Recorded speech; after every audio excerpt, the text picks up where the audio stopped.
தஞ்சாவூர்ல ஆகாஷ்க்கு நடந்தது அநியாயம் அக்கிரமம் அப்படின்னு சொல்லிட்டு இங்க ஒரு கூட்டம் பேசிட்டு இருக்கு. ஆனா உண்மையாவே அங்க நடந்தது என்ன தெரியுமா? விசிக தரப்பினர் வச்ச ஒரு பேனரை மாநகராட்சி ரிமூவ் பண்ணிருக்காங்க. அதுக்கு கண்டனம் தெரிவிக்கிற விதமா விசிகவினர் சாலை மறியல்ல ஈடுபடுறாங்க. அந்த வழியா வந்த ஆகாஷ், நீ எல்லாம் ரோட்டை மறிச்சு உனக்காக நான் வெயிட் பண்ணணுமா அப்படிங்கிற ஒரு சாதிய வன்மம் கொண்டு அங்க இருக்கக்கூடிய விசிகவினர் கூட சண்டைக்கு போறாரு.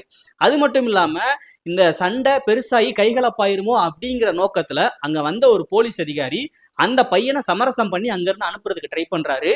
வாக்குவாதம் முத்துறதுல அந்த போலீஸ் அதிகாரி பேசாம போடா அடிச்சிட போறேன் அப்படின்ற வார்த்தையை விடுறாரு. உடனே அந்த ஆகாஷ் என்ன பண்றான் தெரியுமா? முடிஞ்சா அட்ரா பாப்போம் அப்படின்னு வார்த்தையை விடுறான். யார்கிட்ட?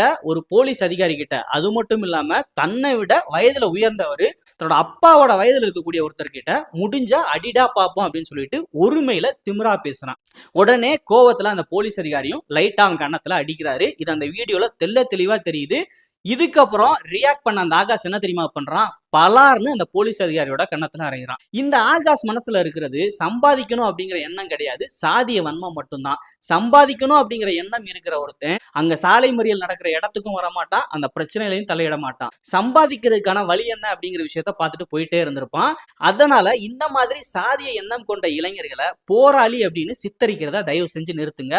ஏன் விசிகா இந்த மாதிரியான பிரச்சனைகளுக்கெல்லாம் சாலை மறியல்ல இறங்கணுமா? இது அவ்வளவு பெரிய பிரச்சனையா அப்படின்னு சொல்லிட்டு நீங்க என்கிட்ட கேட்கலாம்.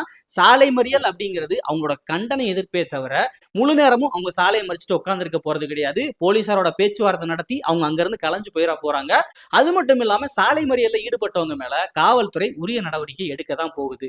அதனால ஆகாஷ் மாதிரி சாதிய எண்ணம் கொண்ட இளைஞர்களை போராளி அப்படின்னு சொல்லிட்டு உசுப்பத்தி வர்ற வேலையை இந்த சூத்திரர்கள் தயவு செஞ்சு நிறுத்தணும் அப்படிங்கறதான் என்னோட கோரிக்கை.